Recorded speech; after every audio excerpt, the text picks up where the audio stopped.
ਤਾਂ ਬੱਚੋ ਅਗਲੇ ਸਵਾਲ ਜੋ ਅਸੀਂ ਅੱਜ ਬੜੇ ਚੰਗੀ ਤਰ੍ਹਾਂ ਸਮਝਨੇ ਹਨ, ਆਓ ਦੇਖੀਏ। ਦੇਖੋ ਬੱਚੋ, ਅਸੀਂ ਸੰਖਿਆਵਾਂ ਦੇ ਵਰਗ ਕਰ ਚੁੱਕੇ ਹਾਂ। ਇਹ ਸਿੱਖ ਲਿਆ ਕਿ ਸੰਖਿਆਵਾਂ ਦੇ ਵਰਗ ਤੋਂ ਕੀ ਭਾਵ ਹੈ। ਅਸੀਂ ਦੇਖਿਆ ਸੀ ਕਿ 1 ਦੀ ਘਾਤ 2 ਕਰੀਏ, 2 ਵਾਰ ਗੁਣਾ, ਜਵਾਬ 1 ਆ ਗਿਆ। ਇਹਨੂੰ ਬੋਲਦੇ ਹਾਂ ਅਸੀਂ 1 ਦਾ ਵਰਗ ਕਰਤਾ। ਇਸ ਤਰ੍ਹਾਂ ਬੱਚੋ ਅਸੀਂ 2 ਦਾ ਕੀਤਾ, 2 ਦੀ ਘਾਤ 2, 2 ਵਾਰਾਂ ਗੁਣਾ ਕੀਤੀ, 4 ਆ ਗਿਆ। ਇਸ ਤਰ੍ਹਾਂ ਬੱਚੋ ਅਸੀਂ ਗਿਣਤੀ ਨੂੰ ਅੱਗੇ ਦੀ ਅੱਗੇ ਲਿਜਾਂਦੇ ਰਹੇ। 3 ਦਾ ਵਰਗ ਕਰਤਾ, 4 ਦਾ ਕਰਤਾ, 5 ਦਾ ਕਰਤਾ। ਤਾਂ ਦੇਖੋ ਬੱਚੋ, ਇਹਦੇ ਨਾਲ ਦੀ ਨਾਲ ਸਾਡੇ ਕੋਲ ਆਨਸਰ ਵੀ ਆਈ ਗਏ। 3 ਨੂੰ 2 ਵਾਰਾਂ ਗੁਣਾ ਕੀਤੀ, 9 ਆ ਗਿਆ। 4 ਨੂੰ 2 ਵਾਰਾਂ ਗੁਣਾ ਕੀਤੀ, 16 ਆ ਗਿਆ। ਇਸ ਤਰ੍ਹਾਂ ਬੱਚੋ ਅਸੀਂ 6, 7, 8, 9, 10, ਮੈਂ 30 ਤੱਕ ਤੁਹਾਨੂੰ ਕਿਹਾ ਸੀ। ਔਰ ਬੜੀ ਵਧੀਆ ਗੱਲ, ਕਾਫੀ ਸਾਰੇ ਬੱਚਿਆਂ ਨੇ 30 ਤੱਕ ਵਰਗ ਕਰਕੇ ਮੈਨੂੰ ਆਪਣੀ ਫੋਟੋ ਵੀ ਪਾ ਦਿੱਤੀ। 30 ਤੱਕ ਜੋ ਤੁਸੀਂ ਬੱਚੋ ਇਹਨਾਂ ਨੂੰ ਗੁਣਾ ਕੀਤੀ, ਤੁਸੀਂ ਵੇਖਿਆ ਕਿ ਇਸ ਤਰ੍ਹਾਂ ਸਾਡੇ ਕੋਲ ਇਹ ਜਵਾਬ ਆ ਗਏ। ਤਾਂ ਬੱਚੋ ਇਸ ਤਰ੍ਹਾਂ ਅਸੀਂ ਸੰਖਿਆਵਾਂ ਦੇ ਵਰਗ ਸਿੱਖ ਗਏ। ਹੁਣ ਬੱਚੋ ਇਸ ਤੋਂ ਅੱਗੇ ਇਹਨਾਂ ਨੂੰ ਅਸੀਂ ਧਿਆਨ ਵਿੱਚ ਕੀ ਲੈ ਕੇ ਆਉਣਾ ਕਿ ਦੇਖੋ ਜਿਹੜੇ ਬੱਚੋ ਇਹਦੇ ਜਵਾਬ ਆ ਰਹੇ ਆ, ਭਾਵ ਕਿ ਵਰਗ ਕਰਨ ਤੋਂ ਬਾਅਦ ਜਿਹੜੇ ਸਾਨੂੰ ਜਵਾਬ ਪ੍ਰਾਪਤ ਹੋ ਰਿਹਾ, ਇਹਨਾਂ ਨੂੰ ਜਰਾ ਧਿਆਨ ਨਾਲ ਦੇਖੀਏ। ਦੇਖੋ ਇੱਥੇ 1 ਆ ਰਿਹਾ ਹੈ, ਫਿਰ 4 ਆ ਗਿਆ, ਫਿਰ 9 ਆ ਗਿਆ, ਫਿਰ 16 ਆ ਗਿਆ। 16 ਦਾ ਇਹ ਜੋ ਇਕਾਈ ਦਾ ਅੰਕ ਹੈ, ਇਹ ਬੱਚੋ ਸਾਡੇ ਕੋਲ ਇੱਥੇ 6 ਹੈ। ਫਿਰ ਇੱਥੇ 25 ਆ ਗਿਆ, ਇਹਦਾ ਇਕਾਈ ਦਾ ਅੰਕ 5 ਹੈ। ਇੱਥੇ ਫਿਰ 6 ਆ ਗਿਆ, ਇੱਥੇ ਫਿਰ 9 ਆ ਗਿਆ, ਕਿਉਂਕਿ ਆਹ ਦੇਖੋ ਇੱਥੇ ਪਹਿਲਾਂ 9 ਆਇਆ ਹੋਇਆ ਸੀ। ਫਿਰ ਇੱਥੇ 4 ਆ ਗਿਆ, ਇੱਥੇ ਫਿਰ 1 ਆ ਗਿਆ। ਇੱਥੇ ਸਾਡੇ ਕੋਲ ਬੱਚੋ ਕਿਉਂਕਿ 0 ਸੀ ਇੱਥੇ, ਅਤੇ ਇਹ ਵਾਲੀ 0 ਆ ਗਈ। ਤੁਸੀਂ ਬੱਚੋ ਨੋਟ ਕਰੋ, ਜਿਹੜੀ ਸਾਡੀ ਗਿਣਤੀ ਆ ਦੇਖੋ, ਜਿਹੜੀ 1 2 3 4 5 6 7 8 9, ਜੇ ਇੱਥੋਂ ਤੱਕ ਅਸੀਂ ਧਿਆਨ ਕਰੀਏ ਤਾਂ ਬੱਚੋ ਜਵਾਬ ਦੇ ਵਿੱਚ ਕੁਛ ਸੰਖਿਆਵਾਂ ਨਹੀਂ ਆ ਰਹੀਆਂ। ਦੇਖੋ ਕਿਹੜੀਆਂ ਨਹੀਂ ਆ ਰਹੀਆਂ। ਜਿਸ ਤਰ੍ਹਾਂ ਬੱਚੋ 1 ਆ, ਜਵਾਬ ਦੇ ਵਿੱਚ 1 ਆ ਗਿਆ। ਇੱਥੇ ਵੀ ਬੱਚੋ 81 ਦੇ ਪਿੱਛੇ 1 ਆ ਗਿਆ।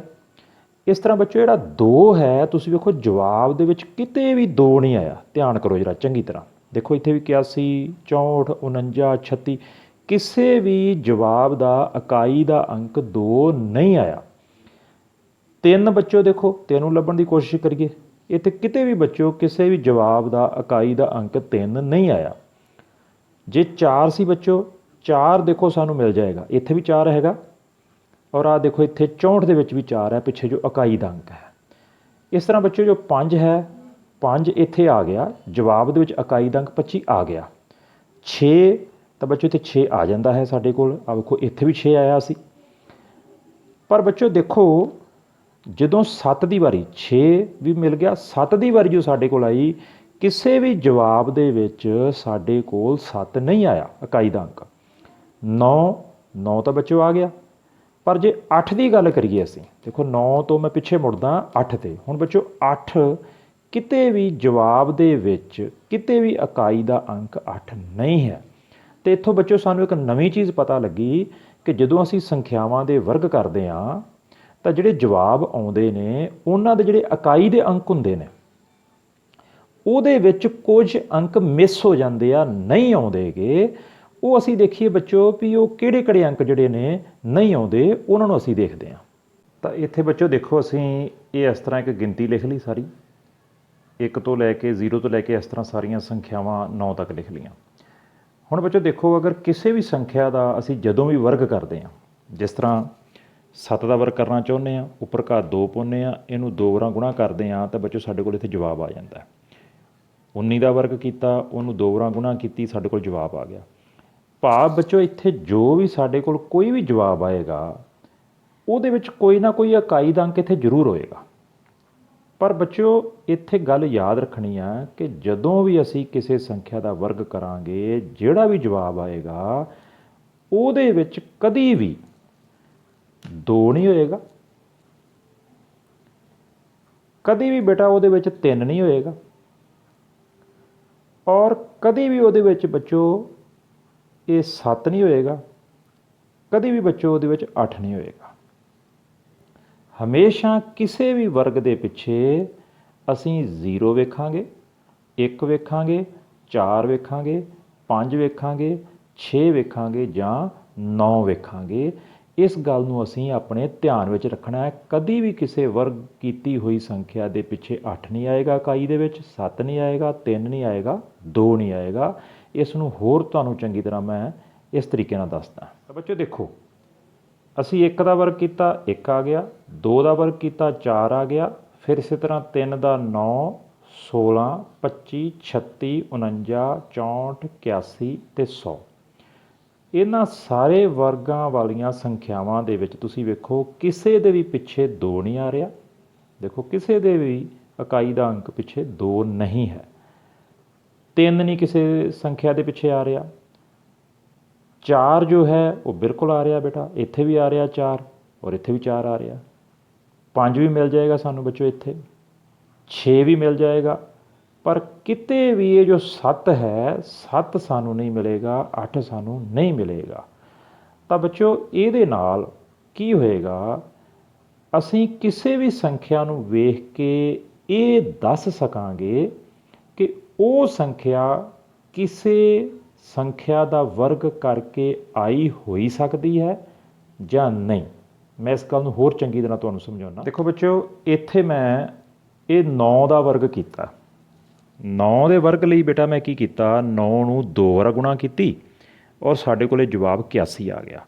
ਤਾਂ ਬੱਚਿਓ ਇੱਥੇ ਹੁਣ ਇੱਕ ਮੈਂ ਨਵਾਂ ਸ਼ਬਦ ਤੁਹਾਨੂੰ ਦੱਸਣ ਲੱਗਾ ਕਿ ਇਹ ਜੋ 81 ਹੈ, ਅਸੀਂ ਵੇਖ ਰਹੇ ਹਾਂ ਕਿ 9 ਨੂੰ 2 ਵਾਰ ਗੁਣਾ ਕਰਨ 'ਤੇ ਆਇਆ ਹੈ, ਭਾਵ ਕਿ ਅਸੀਂ 9 ਦਾ ਵਰਗ ਕਰਨਾ ਸੀ। ਉਹਦੀ ਸ਼ਰਤ ਇਹ ਹੁੰਦੀ ਹੈ ਕਿ ਘਾਤ 2 ਪਾ ਦੇਈਦੀ ਆ, 2 ਵਾਰਾਂ ਗੁਣਾ ਕੀਤੀ, 81 ਆ ਗਿਆ। ਤਾਂ ਬੱਚਿਓ ਜੋ ਜਵਾਬ 9 ਦਾ ਵਰਗ ਕਰਕੇ ਆਇਆ ਏ, ਭਾਵ 81 ਆਇਆ ਏ, ਇਸ ਸੰਖਿਆ ਨੂੰ ਅਸੀਂ ਬੇਟਾ ਕਿਆ ਕਰਨਾ ਹੈ, ਪੂਰਨ ਵਰਗ ਸੰਖਿਆ। ਇਹ ਧਿਆਨ ਕਰਨਾ ਬੱਚਿਓ। ਪਹਿਲਾਂ ਅਸੀਂ ਕੇਵਲ ਵਰਗ ਸ਼ਬਦ ਸਿੱਖਿਆ ਸੀ, ਜਿਹੜਾ ਅਸੀਂ ਆ ਉੱਤੇ ਲਿਖਿਆ ਹੈ ਕਿ ਸੰਖਿਆਵਾਂ ਦਾ ਵਰਗ ਕਰਨਾ। ਜਦੋਂ ਬੱਚਿਓ ਸੰਖਿਆਵਾਂ ਦੇ ਵਰਗ ਕਰਨ ਬਾਰੇ ਕਿਹਾ ਜਾਏਗਾ, ਉਹਦਾ ਮਤਲਬ ਆ 2 ਵਾਰਾਂ ਸੰਖਿਆ ਨੂੰ ਗੁਣਾ ਕਰਨੀ ਹੈ, ਜਵਾਬ ਲਿਖ ਦੇਣਾ ਹੈ। ਔਰ ਜੋ ਵੀ ਜਵਾਬ ਬੱਚਿਓ ਕਿਸੇ ਸੰਖਿਆ ਨੂੰ 2 ਵਾਰ ਗੁਣਾ ਕਰਨ 'ਤੇ ਆਏਗਾ, ਉਸ ਜਵਾਬ ਨੂੰ, ਉਸ ਸੰਖਿਆ ਨੂੰ ਅਸੀਂ ਇੱਕ ਨਵਾਂ ਨਾਂ ਸਿੱਖਣ ਲੱਗੇ ਹਾਂ, ਉਸ ਨੂੰ ਕਿਹਾ ਕਰਾਂਗੇ ਪੂਰਨ ਵਰਗ। ਤਾਂ ਬੱਚਿਓ ਪੂਰਨ ਵਰਗ ਉਹ ਸੰਖਿਆ ਹੈ ਜੋ ਕਿਸੇ ਸੰਖਿਆ ਦਾ ਵਰਗ ਕਰਨ 'ਤੇ ਪ੍ਰਾਪਤ ਹੁੰਦੀ ਹੈ। ਇਸ ਨੂੰ ਅਜੇ ਇਸ ਢੰਗ ਨਾਲ ਅਸੀਂ ਯਾਦ ਰੱਖਣਾ ਹੈ। ਤਾਂ ਨਵਾਂ ਸ਼ਬਦ ਅਸੀਂ ਕੀ ਸਿੱਖ ਲਿਆ, ਪੂਰਨ ਵਰਗ। ਤਾਂ ਦੇਖੋ ਬੱਚੋ, ਜੋ ਸਾਡਾ ਇਹ ਅਧਿਆਇ 6 ਹੈ, ਜਿਸ ਦਾ ਨਾਂ ਵਰਗ ਅਤੇ ਵਰਗ ਮੂਲ ਹੈ, ਇਹਦੇ ਵਿੱਚੋਂ ਸਿਰਫ ਅਜੇ ਅਸੀਂ ਇਸ ਵਰਗ ਬਾਰੇ ਪੜ੍ਹਿਆ। ਪਹਿਲਾਂ ਸਿੱਖਿਆ ਕਿ ਵਰਗ ਕੀ ਚੀਜ਼ ਹੈ। ਕਿਸੇ ਵੀ ਸੰਖਿਆ ਨੂੰ 2 ਵਾਰਾਂ ਗੁਣਾ ਕਰਦੇ ਹਾਂ, ਉਸ ਦੀ ਘਾਤ 2 ਕਰ ਦਿੰਦੇ ਹਾਂ, ਤਾਂ ਇਸ ਨੂੰ ਵਰਗ ਕਰਨਾ ਕਹਿੰਦੇ ਹਾਂ। ਜੋ ਬੱਚਿਓ ਵਰਗ ਕਰਕੇ ਜਵਾਬ ਵਿੱਚ ਸੰਖਿਆ ਆਉਂਦੀ ਹੈ, ਉਹ ਬੱਚਿਓ ਹਮੇਸ਼ਾ ਉਸ ਨੂੰ ਅਸੀਂ ਪੂਰਨ ਵਰਗ ਸੰਖਿਆ ਕਹਿੰਦੇ ਹਾਂ। ਜਦੋਂ ਅੱਗੇ ਪੂਰਨ ਸ਼ਬਦ ਲੱਗਾ ਹੈ ਤਾਂ ਉਹਦਾ ਮਤਲਬ ਹੈ ਵਰਗ ਕਰਨ ਤੋਂ ਬਾਅਦ ਜੋ ਸਾਡੇ ਕੋਲ ਜਵਾਬ ਆਇਆ ਹੈ, ਉਸ ਨੂੰ ਅਸੀਂ ਪੂਰਨ ਵਰਗ ਸੰਖਿਆ ਕਹਿਣਾ ਹੈ। ਹੁਣ ਬੱਚਿਓ, ਜਦੋਂ ਹੀ ਅਸੀਂ ਇਹ ਪੂਰਨ ਵਰਗ ਸ਼ਬਦ ਸਿੱਖ ਜਾਂਦੇ ਹਾਂ, ਇਸ ਦੇ ਕੁਝ ਸਾਡੇ ਕੋਲ ਸਵਾਲ ਹਨ, ਜਿਨ੍ਹਾਂ ਨੂੰ ਅਸੀਂ ਵੇਖਣਾ ਹੈ ਕਿ ਕਿਵੇਂ ਕਰਨਾ ਹੈ। ਦੇਖੋ ਬੱਚਿਓ, ਜੋ ਸਾਡੀ ਇਹ ਅਭਿਆਸ 6.1 ਹੈ, ਤਾਂ ਇਹਦੇ ਵਿੱਚ ਦੇਖੋ ਬੱਚਿਓ ਇਹ ਵਾਲੇ ਕੁਛ ਇੱਕ ਸਵਾਲ ਦਿੱਤੇ ਨੇ, ਧਿਆਨ ਕਰੀਏ ਜਰਾ। ਹੇਠਾਂ ਲਿਖੀਆਂ ਸੰਖਿਆਵਾਂ ਸਪਸ਼ਟ ਰੂਪ ਵਿੱਚ ਪੂਰਨ ਵਰਗ, ਆ ਦੇਖੋ ਬੱਚਿਓ ਸ਼ਬਦ ਆ ਗਿਆ ਕਿ ਪੂਰਨ ਵਰਗ ਸੰਖਿਆਵਾਂ ਨਹੀਂ ਹਨ, ਇਸ ਦਾ ਕਾਰਨ ਦੱਸੋ। ਕਿ ਜਿੰਨੀਆਂ ਵੀ ਬੱਚਿਓ ਇਹ ਸੰਖਿਆਵਾਂ ਦਿੱਤੀਆਂ ਹੋਈਆਂ ਸਾਡੇ ਕੋਲ, ਪਹਿਲਾਂ ਅਸੀਂ ਬੱਚਿਓ ਕੀ ਕਰਦੇ ਹਾਂ ਕਿ ਇਸ 2 ਨੰਬਰ ਸਵਾਲ ਨੂੰ ਧਿਆਨ 'ਚ ਲਿਆਉਂਦੇ ਹਾਂ। ਕਹਿੰਦਾ ਵੀ ਇਹਨਾਂ ਸੰਖਿਆਵਾਂ ਦੇ ਵਿੱਚੋਂ ਪੂਰਨ ਵਰਗ ਸੰਖਿਆਵਾਂ ਨਹੀਂ ਹਨ। ਤਾਂ ਬੱਚਿਓ ਅਸੀਂ ਹੁਣੇ ਹੀ ਇਹ ਸਿੱਖ ਕੇ ਹਟੇ ਹਾਂ ਕਿ ਕਿਸੇ ਵੀ ਸੰਖਿਆ ਨੂੰ ਜਦੋਂ ਅਸੀਂ ਦੇਖਦੇ ਹਾਂ, ਉਹਦੇ ਇਕਾਈ ਦੇ ਅੰਕ ਨੂੰ ਵੇਖ ਕੇ ਇਹ ਜ਼ਰੂਰ ਦੱਸ ਸਕਦੇ ਹਾਂ ਕਿ ਇਹ ਬਿਲਕੁਲ ਵੀ ਪੂਰਨ ਵਰਗ ਸੰਖਿਆ ਨਹੀਂ ਹੈ। ਤਾਂ ਬੱਚਿਓ ਇਸ ਚੀਜ਼ ਨੂੰ ਅਸੀਂ ਕਰਦੇ ਹਾਂ, ਜਿਵੇਂ ਮੰਨ ਲਓ ਇਹ ਜਿਹੜੀ ਸੰਖਿਆ ਸਾਡੇ ਸਾਹਮਣੇ ਲਿਖੀ ਹੈ 1057। ਚਲੋ ਇਸੇ ਸਵਾਲ ਨੂੰ ਬੱਚਿਓ ਅਸੀਂ ਦੇਖਦੇ ਹਾਂ ਕਿ ਇਹ ਅਸੀਂ ਕਿਵੇਂ ਦੱਸ ਸਕਦੇ ਹਾਂ ਵੀ ਇਹ ਸੰਖਿਆ ਪੂਰਨ ਵਰਗ ਹੈ ਜਾਂ ਨਹੀਂ ਹੈ। ਤਾਂ ਬੱਚਿਓ ਦੇਖੋ, ਇੱਥੇ ਇਹ ਜੋ ਸਾਡੇ ਸਾਹਮਣੇ ਸੰਖਿਆ ਲਿਖੀ ਹੈ 1057, ਅਸੀਂ ਦੱਸਣਾ ਹੈ ਕਿ ਇਹ ਸੰਖਿਆ ਪੂਰਨ ਵਰਗ ਹੈ ਜਾਂ ਨਹੀਂ। ਕੀ ਭਾਵ ਕਿ ਇਹ ਸੰਖਿਆ ਕਿਸੇ ਸੰਖਿਆ ਦਾ ਵਰਗ ਹੋ ਸਕਦੀ ਹੈ। ਤਾਂ ਬੱਚਿਓ ਅਸੀਂ ਕਿਸ ਤਰ੍ਹਾਂ ਪਛਾਣ ਕਰਾਂਗੇ। ਸਾਨੂੰ ਪਤਾ ਹੈ ਕਿ ਇਹ ਜੋ ਸਾਡੇ ਅੰਕ 0 ਤੋਂ ਲੈ ਕੇ 9 ਤੱਕ ਹਨ, ਇਹਨਾਂ ਨੂੰ ਬੱਚਿਓ ਅਸੀਂ ਵੇਖ ਚੁੱਕੇ ਹਾਂ ਕਿ ਕਦੀ ਵੀ ਪੂਰਨ ਵਰਗ ਦੇ ਪਿੱਛੇ ਸਾਡੇ ਕੋਲ 2 ਨਹੀਂ ਆਊਗਾ, 3 ਨਹੀਂ ਆਏਗਾ, ਕਦੀ ਵੀ 7 ਨਹੀਂ ਆਏਗਾ, ਕਦੀ ਵੀ 8 ਨਹੀਂ ਆਏਗਾ। ਤੁਸੀਂ ਦੇਖੋ ਇਹਦੇ ਇਕਾਈ ਦੇ ਅੰਕ ਦੇ ਸਥਾਨ ਦੇ ਉੱਪਰ ਇਹ 7 ਹੈ, ਤਾਂ ਕਦੀ ਵੀ ਪੂਰਨ ਸੰਖਿਆ ਦੇ ਇਕਾਈ ਦੇ ਉੱਪਰ 7 ਜਿਹੜਾ ਉਹ ਨਹੀਂ ਹੋ ਸਕਦਾ। ਤੇ ਅਸੀਂ ਕਿ ਕਿਉਂਕਿ ਇੱਥੇ 7 ਹੈ, ਇਸ ਲਈ ਜੋ ਇਹ ਸੰਖਿਆ ਹੈ ਇਹ ਸੰਖਿਆ ਪੂਰਨ ਵਰਗ ਨਹੀਂ ਹੈ। ਅਸੀਂ ਕਿਸ ਆਧਾਰ ਤੇ ਪਹਿਚਾਨਿਆ? ਜਿਹੜਾ ਸਾਡਾ ਤਜਰਬਾ ਹੈ, ਜਦੋਂ ਅਸੀਂ 1 ਤੋਂ ਲੈ ਕੇ 30 ਤੱਕ ਜਾਂ ਉਸ ਤੋਂ ਵੱਧ ਸੰਖਿਆਵਾਂ ਦਾ ਵਰਗ ਕਰਦੇ ਹਾਂ, ਕਦੀ ਵੀ ਇਕਾਈ ਦੇ ਸਥਾਨ ਤੇ ਬੱਚਿਓ 2, 3, 7 ਜਾਂ 8 ਉਹ ਬਿਲਕੁਲ ਨਹੀਂ ਆਏਗਾ। ਤਾਂ ਅਸੀਂ ਇਹ ਜ਼ਰੂਰ ਦੱਸ ਸਕਦੇ ਹਾਂ ਕਿ ਇਹ ਜਿਹੜੀ ਸੰਖਿਆ ਹੈ ਪੂਰਨ ਵਰਗ ਨਹੀਂ। ਇਹ ਬੱਚੋ ਕੁਝ ਇੱਕ ਉਦਾਹਰਨਾਂ ਹਨ ਜੋ ਅਸੀਂ ਇਹ ਸਵਾਲ ਲਿਖੇ ਹਨ।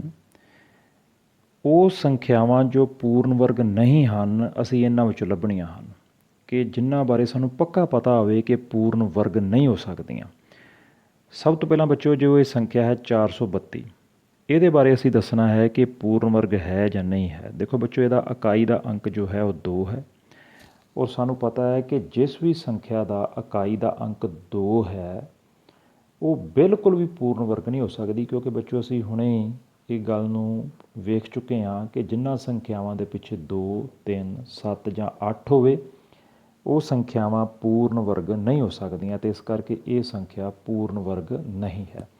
ਅੱਗੇ 1047, ਇਹਦਾ ਬੱਚੋ ਦੇਖੋ ਇਕਾਈ ਦਾ ਜੋ ਅੰਕ ਹੈ ਉਹ 7 ਹੈ, ਤੋ ਜੋ 7 ਹੈ ਉਹ ਕਦੀ ਵੀ ਕਿਸੇ ਪੂਰਨ ਸੰਖਿਆ ਦੇ ਇਕਾਈ ਦੇ ਸਥਾਨ 'ਤੇ ਨਹੀਂ ਹੋਏਗਾ, ਇਹ ਵੀ ਪੂਰਨ ਵਰਗ ਨਹੀਂ ਹੈ।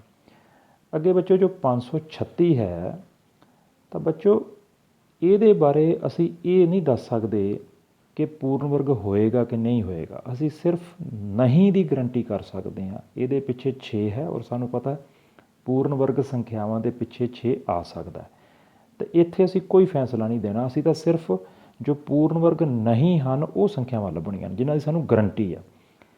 348 ਦੇਖੋ ਬੱਚੋ, ਇਹਦੇ ਪਿੱਛੇ 8 ਆ ਗਿਆ ਇਕਾਈ ਦੇ ਸਥਾਨ 'ਤੇ, ਤਾਂ 8 ਜੋ ਹੈ ਕਦੀ ਵੀ ਪੂਰਨ ਸੰਖਿਆ ਦੇ ਇਕਾਈ ਦੇ ਸਥਾਨ 'ਤੇ ਨਹੀਂ ਹੋ ਸਕਦਾ, ਤਾਂ ਇਹ ਵੀ ਪੂਰਨ ਵਰਗ ਸੰਖਿਆ ਨਹੀਂ ਹੈ। 2343 ਪਿੱਛੇ ਬੇਟਾ ਇਕਾਈ ਦਾ ਅੰਕ 3 ਆ ਗਿਆ, 3 ਵੀ ਕਦੀ ਪੂਰਨ ਸੰਖਿਆ ਦੇ ਇਕਾਈ ਦੇ ਸਥਾਨ 'ਤੇ ਨਹੀਂ ਹੋ ਸਕਦਾ, ਇਸ ਕਰਕੇ ਇਹ ਵੀ ਪੂਰਨ ਵਰਗ ਨਹੀਂ ਹੈ। 445 ਇਹ ਬੱਚੋ ਅਸੀਂ ਕਹਿ ਸਕਦੇ ਹਾਂ ਵੀ ਸ਼ਾਇਦ ਹੋ ਸਕਦਾ ਕਿਸੇ ਦਾ ਇਹ ਪੂਰਨ ਵਰਗ ਹੋਵੇ, ਪਰ ਅਸੀਂ ਸਿਰਫ ਨਹੀਂ ਦੀ ਗਰੰਟੀ ਦੇਣੀ ਹੈ, ਤਾਂ ਇਹਦੇ ਬਾਰੇ ਸਾਡਾ ਕੋਈ ਫੈਸਲਾ ਨਹੀਂ ਹੈ। ਇਸੇ ਤਰ੍ਹਾਂ ਇਹਦੇ ਬਾਰੇ ਵੀ ਸਾਡਾ ਕੋਈ ਫੈਸਲਾ ਨਹੀਂ ਹੈ।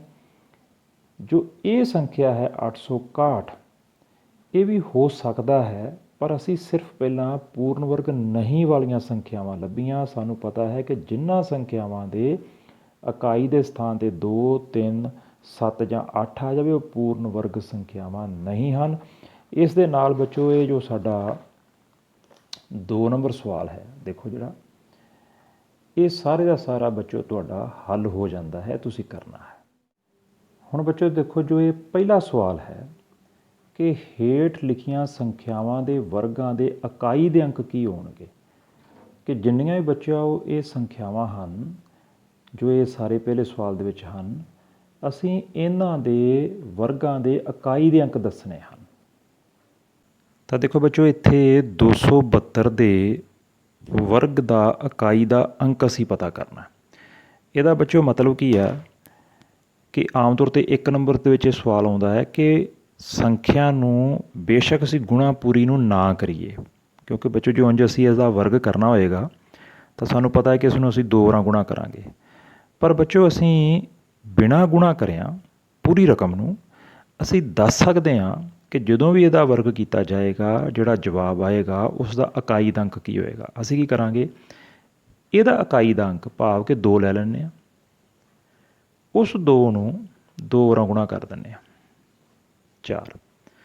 ਤਾਂ ਬੱਚੋ ਜਦੋਂ ਅਸੀਂ ਇਸ ਦਾ ਵਰਗ ਕਰਾਂਗੇ ਭਾਵ ਕਿ 272 ਨੂੰ 272 ਨਾਲ ਗੁਣਾ ਅਗਰ ਸਾਨੂੰ ਇਸ ਦਾ ਵਰਗ ਕਰਨ ਲਈ ਕਿਹਾ ਜਾਂਦਾ ਹੈ, ਤਾਂ ਸਾਰੀ ਗੁਣਾ ਕਰਨ ਤੋਂ ਪਹਿਲਾਂ ਹੀ ਅਸੀਂ ਭਵਿੱਖਬਾਣੀ ਕਰ ਸਕਦੇ ਹਾਂ ਕਿ ਜੋ ਵੀ ਇਸ ਦਾ ਜਵਾਬ ਆਏਗਾ ਉਹਦੇ ਵਿੱਚ ਇਕਾਈ ਦਾ ਅੰਕ ਕਿੰਨਾ ਹੋਏਗਾ, 4।